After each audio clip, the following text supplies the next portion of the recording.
A refugee camp is a temporary settlement built to receive refugees and people in refugee-like situations. Refugee camps usually accommodate displaced people who have fled their home country. But camps are also made for internally displaced people. Usually, refugees seek asylum after they have escaped war in their home countries. But some camps also house environmental and economic migrants. Camps with over 100,000 people are common. But as of 2012, the average-sized camp housed around 11,400. They are usually built and run by a government, the United Nations, international organizations, or non-governmental organization. Unofficial refugee camps, such as Idomeni in Greece or the Calais jungle in France, are where refugees are largely left without support of governments or international organizations. Refugee camps generally develop in an impromptu fashion with the aim of meeting basic human needs. For only a short time, facilities that make a camp look or feel more permanent are often prohibited by host country governments. If the return of refugees is prevented, a humanitarian crisis can result or continue. According to UNHCR, most refugees worldwide do not live in refugee camps. At the end of 2015, some 67% of refugees around the world lived in individual, private accommodations. This can be partly explained by the high number of Syrian refugees renting apartments in urban agglomerations across the Middle East. Worldwide, slightly over a quarter of refugees were reported to be living in managed camps. At the end of 2015, about 56% of the total refugee population in rural locations resided in a managed camp, compared to the 2% who resided in individual accommodation. In urban locations, the overwhelming majority of refugees lived in individual accommodations, compared with less than 1% who lived in a managed camp. A small percentage of refugees also live in collective centers, transit camps, and self-settled camps. Despite 74% of refugees being in urban areas, the service delivery model of international humanitarian aid agencies remains focused on the establishment and operation of refugee camps. The average camp size is recommended by UNHCR to be 45 square meters per person of accessible camp area. Within this area, the following facilities can usually be found.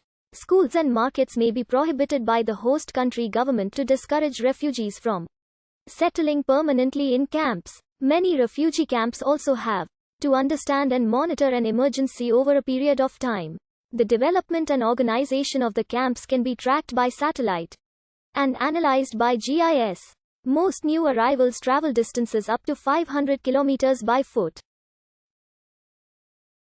The journey can be dangerous, e.g. wild animals, armed bandits or militias, or land mines. Some refugees are supported by the International Organization for Migration, and some use smugglers. Many new arrivals suffer from acute malnutrition and dehydration.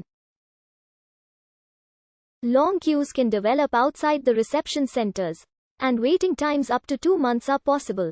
People outside the camp are not entitled to official support. Soap, jerry cans, kitchen sets, sleeping mats, plastic tarpaulins to build shelters. Leaders from the refugee community may provide further support to the new arrivals.